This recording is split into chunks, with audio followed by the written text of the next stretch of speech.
Hello and welcome back everyone. तो यहाँ पे हम लोग बात करेंगे इस बार स्टैंडर्ड डेटा टाइप्स की। तो पिछले वीडियो में हम लोग ने वेरिएबल डिक्लेरेशन का डेटा टाइप्स देख लिया। अभी हम लोग बात करते हैं standard data types. A variable can hold different types of values. For example, a person's name must be stored as a string whereas its ID must be stored as an integer। तो यहाँ पे जो variable है बहुत सारे अलग अलग types के वैल्यूज़ को होल्ड करने का काम करता है, ठीक है, वो होल्ड कर सकता है। तो यहाँ पे एग्जांपल दिया है कि एक आदमी का नाम हमेशा स्ट्रिंग ही होना चाहिए और उसका ID जो है हम लोग इंटीजर में स्टोर कर सकते हैं, ठीक है। Python provides various standard data types that defines the storage method on each of them.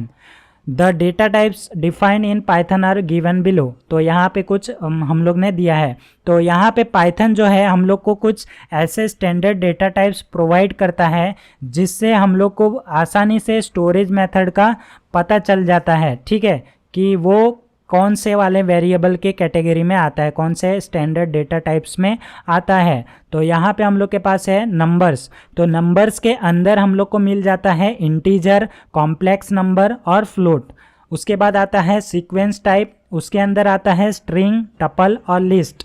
उसके बाद आता है बूलियन, ये आप लोग को ट्रू या फॉल्स रिटर्न करता है। उसके बाद आता है सेट, और ये सेट थियोरी आप लोग ने पढ़ा होगा अपने मैथ्स सब्जेक्ट में। अगर आपका मैथ्स बैकग्राउंड है तो आपको पता होगा, वही सेम चीज़ यहाँ पे लागू होता है, यानी कि अप्लाई होता है, ठीक है। उसके बाद है डिक्शनरी, तो ये भी हम लोग का एक डेटा टाइप है, आगे चल के हम लोग देखेंगे, ठीक है।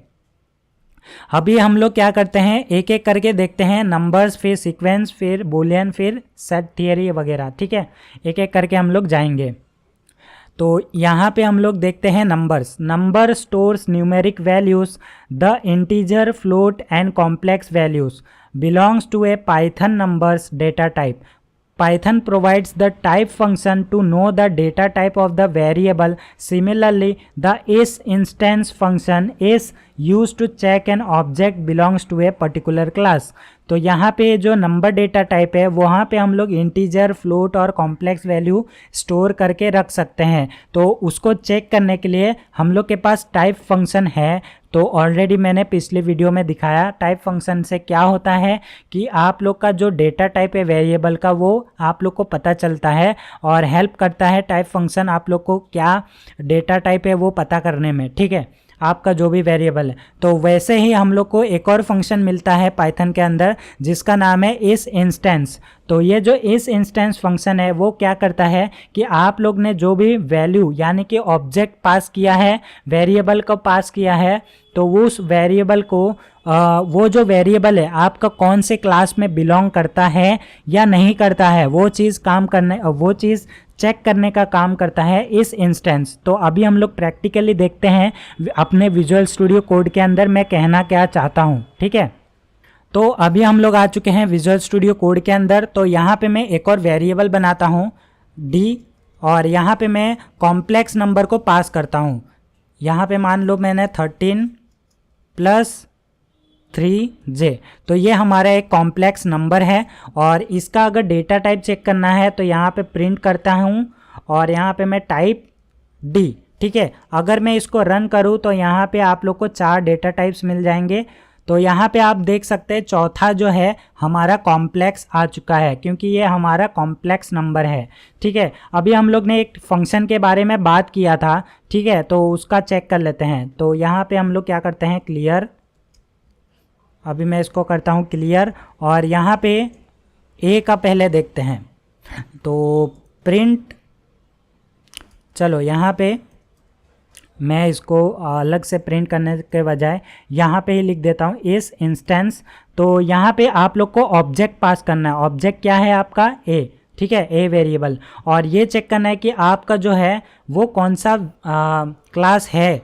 तो यहाँ पे इंटीजर है कि नहीं, अगर होगा तो ये ट्रू रिटर्न करेगा, अगर इंटीजर नहीं होगा हमारा ए तो ये फॉल्स रिटर्न करेगा। तो सेम ऐसे यहाँ पे मैं इसको प्रिंट करता हूँ, और सॉरी कॉपी करता हूँ, पेस्ट करता हूँ, यहाँ पे पेस्ट और ये पेस्ट। अभी मैं यहाँ पे सिर्फ चेक करूँगा ये बी, और यहाँ पे वेरिएबल चेंज करूँगा सी, यहाँ कर दूंगा डी।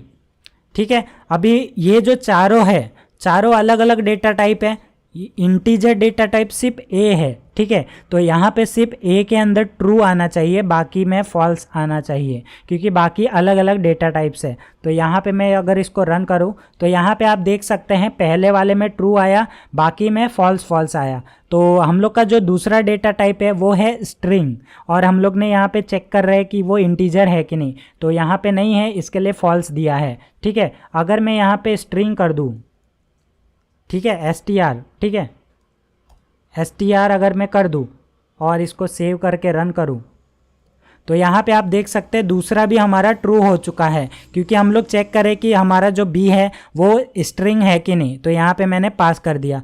वैसे ही यहाँ पे आप लोग कर सकते हो, क्योंकि ये एक कॉम्प्लेक्स नंबर है, तो यहाँ पे हम लोग डाल देंगे कॉम्प्लेक्स और चेक करेंगे कि हमारा नंबर जो है कॉम्प्लेक्स है कि नहीं। तो यहाँ पे आप लोग देख सकते हैं लास्ट में ट्रू आ चुका है, यानी कि ये जो हमारा डी है वो कॉम्प्लेक्स नंबर है। तो यहाँ पे स्टैंडर्ड डेटा टाइप क्या होता है आप लोग को पता चल गया होगा। आई होप आप लोग को समझ में अच्छे से आ गया ये नंबर्स वाला। आगे हम लोग देखेंगे सीक्वेंस, सीक्वेंस, सेट, बूलियन, सब कुछ हम लोग 1 बाय 1 एक एक वीडियो में देखने वाले हैं। तो इस वीडियो में इतना ही। आई होप आप लोग को समझ में आ गया। तब तक के लिए आप लोग जो है प्रैक्टिस करें, यहाँ पे बहुत सारे एग्जाम्पल लेके आप लोग प्रैक्टिस करें। ठीक है, तो मैं मिलता हूँ आप लोग को नेक्स्ट वीडियो में। तब तक के लिए stay safe and keep learning.